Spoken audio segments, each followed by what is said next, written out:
नमस्कार, मैं हूं पुनीत पाठक और आप देख रहे हैं मध्य प्रदेश की बात। बहुत स्वागत है आप सबका। मध्य प्रदेश में उपचुनाव होना है। उपचुनाव की तैयारी में दल जुटे, लेकिन इसके पहले एक एक करके कांग्रेस को कई झटके लगते जा रहे हैं। पहले सिंधिया समर्थक 22 विधायकों की बगावत, जिससे कमलनाथ सरकार गिरी। फिर बीते 6 दिन के भीतर ही कांग्रेस पार्टी को 2 बड़े झटके लग गए। पहला, बड़ा मलेरा से कांग्रेस विधायक प्रद्युमन सिंह लोधी कांग्रेस छोड़कर बीजेपी में चले गए और शुक्रवार को नेपानगर की विधायक सुमित्रा देवी कासडेकर ने भी विधानसभा की सदस्यता से इस्तीफा दिया और बीजेपी में शामिल हो गए। शुक्रवार शाम को मुख्यमंत्री शिवराज सिंह चौहान ने सुमित्रा देवी को पार्टी की सदस्यता दिलाई। मुख्यमंत्री ने इस मौके पर कहा कि कांग्रेस एक डूबते जहाज की तरह है, जिसको एक एक करके उनके साथी छोड़ रहे हैं। सुमित्रा कासडेकर ने कहा कि रोके पड़े विकास कार्य और जो लोगों के काम थे उसकी वजह से काफी पीड़ा थी, सुनवाई नहीं थी, इसलिए कदम उठाना पड़ा। कांग्रेस कहती है कि किसी के जाने से कोई फर्क नहीं पड़ता, जो हो रहा है, जो जा रहा है, उसके बारे में पहले से अनुमान था। तो अब सवाल ये उठता है कि और कितने हैं। इसी के साथ अब 26 विधानसभा सीटें प्रदेश में खाली हो गई, इन पर उपचुनाव होगा। जाहिर सी बात है कि यह सवाल बार बार उठ रहा है कि आखिर ऐसा क्यों हो रहा है और कितने हैं। 24 ऐसे हैं जिन्होंने पार्टी छोड़ी, जिस वजह से सीट खाली हुई। कांग्रेस में एक के बाद एक चुने हुए प्रतिनिधि, चुने हुए विधायक आखिर हाथ का साथ क्यों छोड़ रहे हैं? ये राजनीतिक महत्वाकांक्षा है या कांग्रेस में बढ़ता उभरता असंतोष है? ये बड़ा सवाल है।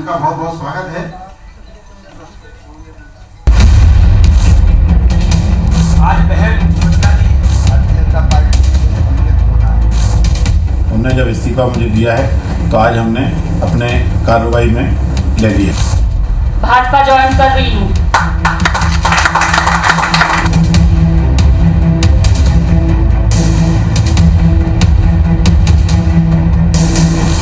आज बहन सुमित्रा जी उन सारे कार्यों से प्रभावित होकर भारतीय जनता पार्टी की सदस्यता ग्रहण कर रही हैं। मैं उनको बहुत हृदय से भारतीय जनता पार्टी के परिवार में उनका स्वागत करता हूं।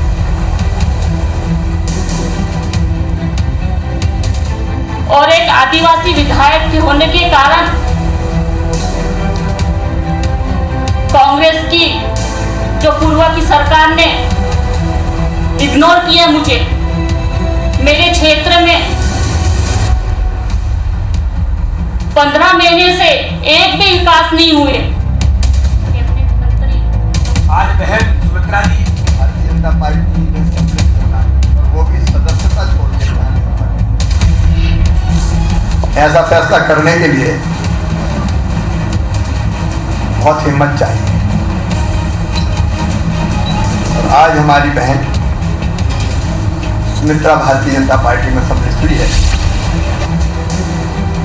मैं इस भाजपा परिवार में उनका हृदय से स्वागत करता हूं। मुझे कोई चिंता नहीं है कि जाने वाले, मुझे तो पता था कि ये ऐसे एक आदमी हैं जो चले जाएंगे, तो चले गए। कोई आश्चर्य वाली बात नहीं थी मेरे लिए।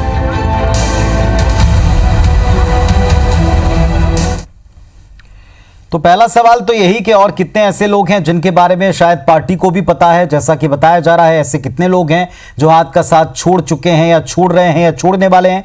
और क्योंकि इसका सीधा असर आम जनता पर, उनके क्षेत्र पर, उनके क्षेत्र की खाली होती सीट पर पड़ रहा है। सीटों की संख्या बढ़ गई। पहले 24 पर चुनाव थे, अब 26 पर चुनाव हैं। 24 ऐसी सीटें हैं जिन पर केवल बगावत या अपनी पार्टी छोड़ने के बाद ये परिस्थितियां बनी हैं।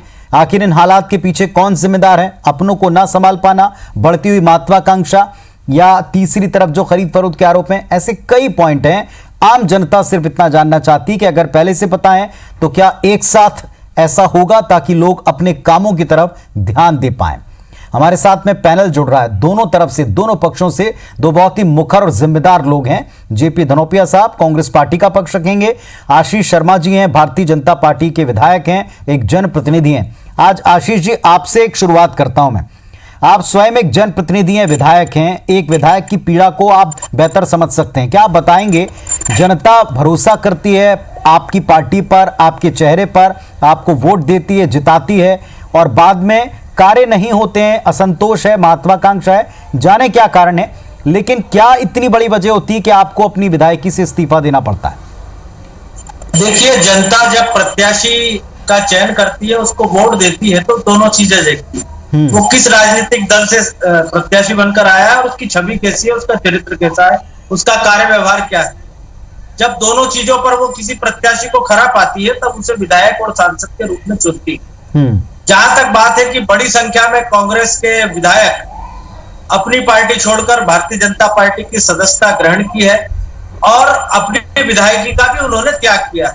मेरे ख्याल से भारत के राजनीतिक इतिहास में मध्य प्रदेश उन राज्यों में गिना जाएगा सर्वप्रथम पायदान पर जहां पर इतनी बड़ी संख्या में किसी राजनीतिक पार्टी के विधायकों ने अपनी विधायकी का त्याग किया। पार्टी छोड़ना एक अलग विषय है, लेकिन विधायकी का त्याग करना अपने आप में एक बहुत बड़ी घटना इसलिए मानता हूं क्योंकि हर व्यक्ति का जो राजनीतिक क्षेत्र में काम करता है कहीं ना कहीं उसके मन में सपना होता है कि मैं विधायक के पद तक पहुंचूं, अपने क्षेत्र की जनता की सेवा कर पाऊं, सांसद तक पहुंचूं। ये कुछ ऐसे पद होते हैं संवैधानिक या संविधान के द्वारा दिए गए हमारे लोकतंत्र में, जिन पर पहुंचकर आदमी अपने आप को ये महसूस करता है कि आज मैं एक बहुत बड़ी जगह पर पहुंच गया हूं जहां मैं अपने क्षेत्र के विकास के लिए वो सब कर सकता हूं जिसकी मांग जनता हमसे समय समय पर करती है। इसलिए अगर कांग्रेस के विधायकों ने न सिर्फ अपनी पार्टी छोड़ी है बल्कि विधायकी छोड़ी है तो ये बहुत बड़ी घटना मध्य प्रदेश के राजनीतिक इतिहास में है। जैसा कि माननीय मुख्यमंत्री जी और हमारे प्रदेश अध्यक्ष पीडी भाई साहब कह चुके हैं कि कांग्रेस डूबता जहाज है और एक एक करके उसके जो मुसाफिर है, उसके जो सवारियां हैं, वो उस जहाज को छोड़ रही है। आप देख रहे होंगे किस तरह से राजस्थान में भी घटनाक्रम हुआ है, किस तरह अन्य राज्यों से भी कांग्रेस के नेतृत्व के प्रति असंतोष की खबरें सामने आ रही है। जब परिवार में कोई विवाद होता है, कोई बिखराव की बात आती है, कोई संकट होता है तो लोग अपने मुखिया से आशा करते हैं कि वहां जाकर हमारी समस्याओं को सुना जाएगा, वहां जाकर इनका समाधान किया जाएगा। लेकिन जो नेतृत्व वर्तमान में कांग्रेस का प्रदेश और राष्ट्रीय स्तर पर मौजूद है, कहीं भी कांग्रेस के विधायकों, सांसदों की और नेताओं की सुनवाई नहीं हो रही। इसलिए सबको लग रहा है कि जो वह पार्टी परिवारवाद में, वंशवाद में गले गले तक लिप्त हो चुकी है, जहां पर कोई सुनवाई नहीं हो रही है, जहां पर कोई हमारी बात को सुनने वाला नहीं है, उस पार्टी को छोड़ देना बेहतर है। क्योंकि 5 साल का समय मिलता है, 5 साल में व्यक्ति को अपने आप को साबित करके दिखाना होता है। और इसलिए जब कमलनाथ की सरकार में विधायक अपने आप को एक अच्छे विधायक के रूप में साबित नहीं कर पा रहे थे, क्षेत्र की जनता भला नहीं कर पा रहे थे, उनका दम घुट रहा था, तो उन्होंने कांग्रेस को छोड़कर और भारतीय जनता पार्टी को ज्वाइन किया। सदस्यता तो छोड़ी लेकिन विधायकी भी छोड़ी। आज 24 ऐसे लोगों की संख्या मध्य प्रदेश में हो गई है। उस आरोप पर भी आप कुछ कहेंगे आशीष जी, जो लगातार विपक्ष आपके ऊपर लगा रहा है, चाहे राजस्थान हो, चाहे कोई और राज्य हो या अब मध्य प्रदेश हो, ये भी कहा जा रहा है कि खरीद फरोख्त का सिलसिला पहले भी चल रहा था, अभी भी जारी। क्या उत्तर उनको है आपका? क्या कांग्रेस के नेतृत्व करने वाले लोग अपने कांग्रेस पार्टी के विधायकों की ईमानदारी पर शक करते? अगर उनकी ईमानदारी पर शक था तो उनको टिकट क्यों दिया गया? और आज वो भारतीय जनता पार्टी ज्वाइन कर रहे हैं तो उनके ऊपर पैसे के लेन देन का आरोप लगाया जा रहा है। कई सारे विधायकों ने कहा, कई सारे कांग्रेस के नेताओं ने कहा कि खरीद फरोख्त हो रही है, आज तक एक भी आरोप को सिद्ध कर पाए क्या? इसलिए कांग्रेस को अपने गिरेबान में झांकना चाहिए। पहला खरीद फरोख्त का आरोप भारत के संसदीय इतिहास में किसी के ऊपर लगा तो पीवी नरसिम्हा राव की सरकार के ऊपर लगा। किस तरह सूटकेस की अदला बदली हुई और किस तरह सरकार बनाने के लिए बड़ा लेन देन किया गया, जो मामला सुप्रीम कोर्ट तक भी पहुंचा, सीबीआई तक भी पहुंचा। इसलिए कांग्रेस को अपने गिरेबान में झांकना चाहिए। ये जितने भी लोग आ रहे हैं, ये मंच के सामने कह रहे हैं, माइक पर कह रहे हैं, मीडिया के सामने कह रहे हैं कि मैं आदिवासी विधायक हूँ, मेरे क्षेत्र में काम नहीं हो रहा पिछले 1.5 साल से। कोई 1 महीने में उनका हृदय परिवर्तन थोड़ी हुआ, वो भी घुट रही थी और अब धीरे धीरे सबका दर्द सामने आ रहा है। और अभी देखिए, चलिए मैं इस पर उत्तर भी ले लेता हूं। जो आशीष शर्मा जी ने कहा, धनोपिया जी आपने सुना होगा, 2 सवाल जनता की तरफ से हैं और कितने हैं? अगर पता है आला कमान को, अगर पता है पार्टी को, तो और कितने हाथ हैं जो कहीं ना कहीं भीतर से कमल के साथ जा मिले हैं या आने वाले वक्त में छोड़ेंगे? क्योंकि एक एक सीट खाली हो रही है, सीट बढ़ रही है, काम नहीं हो रहे हैं जनता के। नंबर दूसरी बात ये कि जो आरोप पहले भी लगाए गए अब फिर दोहराए जा रहे हैं, एक सुनवाई नहीं होती, दूसरा काम नहीं होता।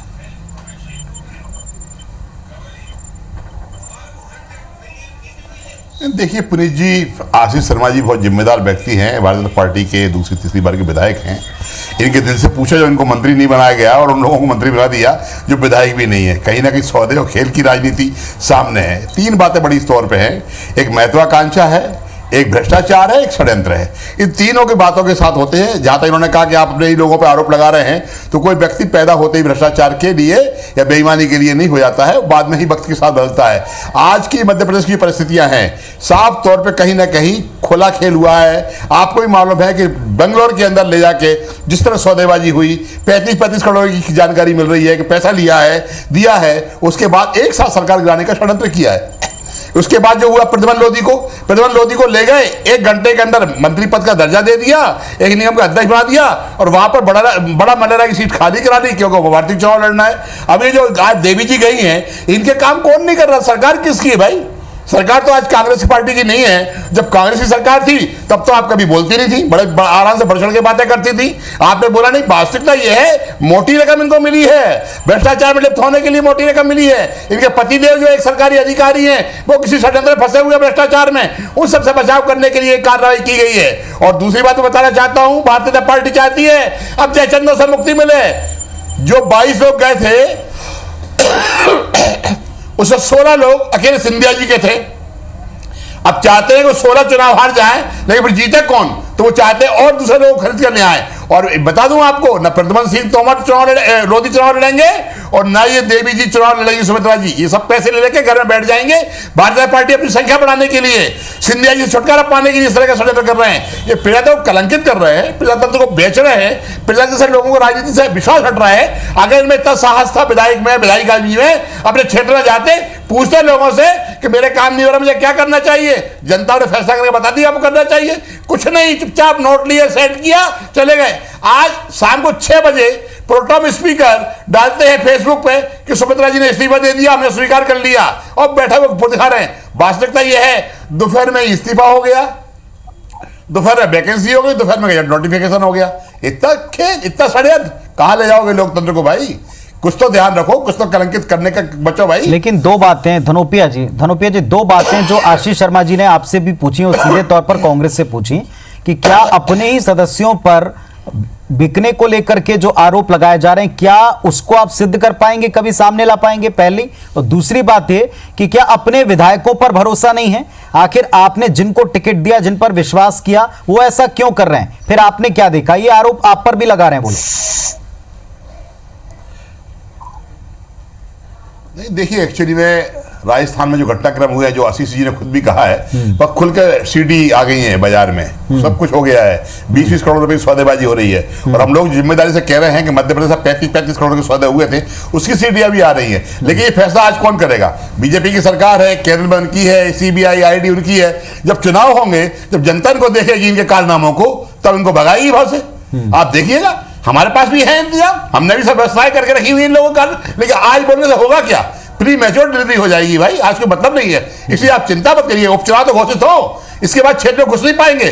कोई गिरिराज दंडोतिया को लोगों ने भगा दिया धक्के मार के, मुन्नालाल गोयल को लोगों ने मारा, हिमाचल देवी के उसात उन्होंने कहा कि आप क्या कर रही है। तो ये जो लोग हैं, ये बहुत अस्थायी रूप से हैं, 3 महीने के लिए मंत्री बने हुए लोग हैं। अगर चुनाव करा दिए टाइम पर, तो जिसकी संभावना कम दिख रही है, क्योंकि षड्यंत्र बढ़ा है और संख्या बढ़ाने के लिए अभी टाइम लगाएगा और इस तरह की कार्रवाई करेंगे। हम भी देंगे, हम जनता की अदालत में रखेंगे ना सारी चीजें, आप देखिएगा सही। चलिए, जनता की अदालत में फैक्ट्स रखेंगे और वो फैसला करेगी।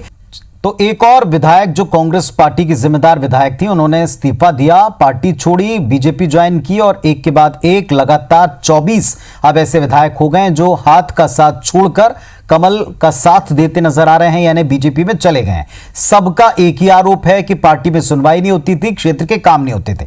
जनता ने भरोसा इन चेहरों पर किया, इनकी पार्टियों पर किया। अब पार्टी कह रही धोखा किया, सौदेबाजी हुई, और दूसरी तरफ कहा जा रहा कि काम नहीं हो रहे थे, हम क्या करते। हमारे साथ में अब हर्षवर्धन जी भी जुड़ गए, वरिष्ठ पत्रकार। दोनों पक्ष अपना अपना रख चुके हैं। हर्षवर्धन जी, आपके पास में 1 मिनट पे आता हूं, लेकिन आशीष शर्मा जी, धनोपिया जी ने 2 बातें की कि केंद्र में सरकार आपकी ये इनके इन प्रकार जो दबाव बनाया जाता है, जो सौदेबाजी की बात वो दोहरा रहे हैं, कह रहे हैं कि जनता की अदालत में सारी बातें रखेंगे। उत्तर दे दें उन्हें। बिल्कुल, जनता की अदालत में आप जाइए तो सही है। जहां जहां भी जो कांग्रेस से विधायक बीजेपी में आए हैं, उनके विरोध की जो घटनाएं कर रहे हैं वो कांग्रेस के कार्यकर्ता कर रहे हैं, इनके सिखाए हुए लोग वहां पर कुछ जगह छुटपुट घटनाएं कर रहे हैं। लेकिन हमारे जो भारतीय जनता पार्टी के आने वाले समय में इन 24 विधानसभा सीटों के प्रत्याशी हैं, वो किसी भी कीमत पर कांग्रेस के इस तरह के प्रायोजित विरोध से नहीं डरेंगे। पूरी भारतीय जनता पार्टी उनके साथ चुनाव लड़ेगी। हमारा प्रदेश संगठन, हमारा प्रदेश नेतृत्व, हमारा केंद्रीय नेतृत्व इन पूरे विधानसभा क्षेत्रों में भारतीय जनता पार्टी को जिताएगा, कांग्रेस से टक्कर लेगा। और मैं आपसे ये भी कहना चाहता हूं कि ये सब लोग इसलिए भारतीय जनता पार्टी में आए क्योंकि ये जब 15 महीने में अपने क्षेत्र में जाते थे तब इनसे युवा पूछता था 4,000 रुपए का बेरोजगारी भत्ता कब मिलेगा, हमारी कर्ज माफी क्यों नहीं हो रही है, और तो और शादी ब्याह के पैसे नहीं मिले। बुजुर्ग पूछते थे तीर्थ की गाड़ी कब ले जाओगे मामा जी। एक और बात वो कह रहे हैं आशीष जी, एक और बात उन्होंने कही, आपने सुनी होगी कि ये दोनों जो अभी 24 में लास्ट दो हैं पिछले 6 दिनों में, प्रद्युमन सिंह लोधी और आज जिन्होंने हाथ का साथ छोड़ दिया, दोनों चुनाव मैदान में नहीं जाएंगे। एक गंभीर आरोप है कि वो चुनाव मैदान में नहीं जाएंगे, जबकि पहले के जितने लोग हैं सब चुनाव लड़ने के लिए तैयार हैं। जो मंत्री बन गए वो भी, जो मंत्री नहीं बने वो भी चुनाव लड़ेंगे। भले ही पार्टी का जो उनके साथ में करार हुआ था उसकी वजह से कई लोग पार्टी में नाराज, लेकिन फिर भी वो चुनाव लड़ेंगे। क्या इनके बारे में ऐसी कोई बात है? देखिए, धनोपिया जी कोई भविष्यवक्ता नहीं है कि जिन्होंने देख लिया हो कि ये दोनों चुनाव नहीं लड़ेंगे। आज भारतीय जनता पार्टी की सदस्यता लिए पार्टी उनकी आने वाले समय में क्या भूमिका होगी वो तय करेगी। लेकिन जिस क्षेत्र का वो प्रतिनिधित्व कर रहे हैं वहां के जनता के काम के लिए, वहां के जनता के विकास के लिए वो संघर्ष करेंगे।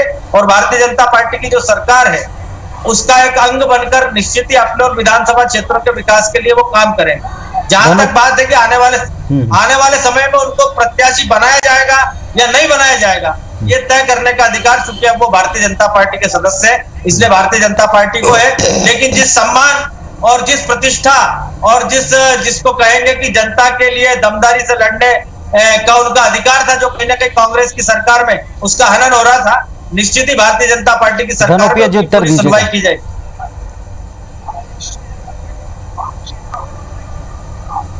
देखिए आशीष जी अपने दिल पर बड़ा पत्थर रख के बोल रहे हैं। भारतीय जनता पार्टी के जो जिम्मेदार लोग हैं, जो कमिटेड कार्यकर्ता हैं, वो सारे के सारे लोग परेशान हैं। अजय बिश्नोई जी का ट्वीट देखा होगा, जयवंत सिंह पवैया जी का देखा होगा और दूसरे लोगों का देखा होगा, सबके साथ सौदे हुए हैं कि भैया 100 दिन के लिए रुक जाइए आप लोग। वो सब कह रहे हैं हमारे कार्यकर्ताओं के हक मारे जा रहे हैं, जिनने दरिया उठाई है, जिन्होंने पार्टी को यहाँ खड़ा किया है, उन्हें बेचा जा रहा है। आप इस अंदाज लगा लीजिए कि इनके मन में खोट नहीं है तो और क्या है। ये सिर्फ कांग्रेस को नुकसान पहुंचाने के लिए षड्यंत्र कर रहे हैं, लेकिन चुनाव में जो स्थिति बनेगी उससे ये भी अब जागरूक है, ये भी अवेयर है, नहीं मालूम है कि स्थिति क्या ना। एक जवाब देने दीजिए, भारतीय जनता पार्टी में हजारों लाखों ऐसे कार्यकर्ता है जो आपातकाल के समय जेलों में रहे। आज भी हजारों की संख्या में स्वयंसेवी कार्यकर्ता पूरे भारतवर्ष में, चाहे पूर्वोत्तर भारत हो चाहे भारत के अन्य हिस्से हो, नक्सलवादी क्षेत्रों, इस विचारधारा के लिए संघर्ष कर रहे हैं और अपने प्राणों का बलिदान दिया है, जिन्होंने पद के जीवन में एक रत्ती मात्र की महत्वाकांक्षा अपने अंदर नहीं रखी। इसलिए भारतीय जनता पार्टी का कार्यकर्ता चाहे विधायक के रूप में हो, चाहे मंत्री के रूप में हो, चाहे आम कार्यकर्ता के रूप में हो, हमें कुछ भी नहीं मिलेगा तब भी हम इस विचारधारा के लिए संघर्ष करेंगे। इसलिए ख्याल अपने मन से निकाल दीजिए। कोई कार्यकर्ता नाराज है, कोई विधायक नाराज है।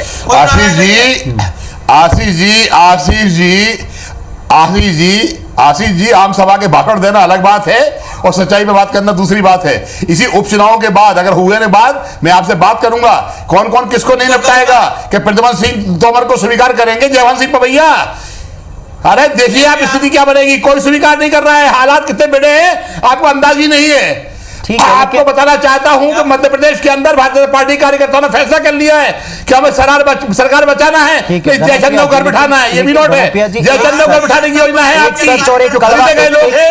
कड़वा सवाल धनोपिया जी, एक कड़वा सवाल ये भी है कि जो छोड़कर अभी फिलहाल जा रहे हैं वो कांग्रेस के सदस्य हैं, कांग्रेस के चुने हुए प्रतिनिधि हैं और सबके आरोप एक जैसे हैं। ये एक कड़वी बात है। और अगर वे खरीद रहे हैं जैसा आपका आरोप है तो बिकने वाले उन पर अपनी मां को बेचा है, ये भी मां के साथ धोखा किया है, अपनी मां के साथ धोखा किया है। ये धोखेबाज लोग हैं, बेईमान लोग हैं, जनता को जवाब देगी। इन्होंने मां के साथ धोखा किया है, मां को बेचा है। ये गद्दार लोग हैं, ये बेईमान लोग हैं, भ्रष्टाचार के लोग हैं। अभी देखिए आप स्थिति क्या बनेगी, सामने आएगी आपकी। भारत माता के प्रति तो वफादारी जताइए। देश की धरती के साथ, मध्य प्रदेश की धरती के साथ धोखा किया है। भाजपा के लोग गद्दार लोग हैं, बेईमान लोग हैं, प्रजातंत्र को कलंकित कर रहे हैं, नष्ट करना चाहते हैं लोकतंत्र को। आप देखिए आने वाले वक्त में मालूम पड़ेगा आपको। चलिए ठीक है, आने वाले वक्त में पता पड़ेगा। लेकिन इस वक्त के सबसे बड़े सवाल के साथ हमें हर्षवर्धन जी हमारे साथ में ज्वाइन किए हैं। स्वागत है आपका हर्षवर्धन जी। दोनों पक्षों के तर्क कमोबेश वही हैं जो पिछली बार जब सदस्यों ने छोड़ा, बीजेपी ज्वाइन की तब के थे। बड़ा सवाल एक है, अगर कांग्रेस ये कहती है कि उन्हें पता है कि कौन कौन जाने वाला था या जा रहा है, उससे पार्टी को कोई फर्क नहीं पड़ेगा, कोई चिंता की बात नहीं, तो और ऐसे कितने हैं? क्या और किस बात का इंतजार कर रहे हैं? क्या दूसरी तरफ सिंधिया खेमे का वर्चस्व ना बन जाए इसीलिए उनको ज्वाइन कराया जा रहा है, जैसा कि आरोप है? दूसरी बात एक ये कि अगर ये बात पहले से पता है कि कितने लोग जाने वाले हैं और कितने हाथ का साथ छोड़ने वाले हैं, तो फिर इसके पीछे क्या है? महत्वाकांक्षा है, सौदेबाजी है, उपेक्षा है, अनसुनी है, क्या है? या जनता की चिंता है जो सबसे बड़ा कारण गिनाया जा रहा है?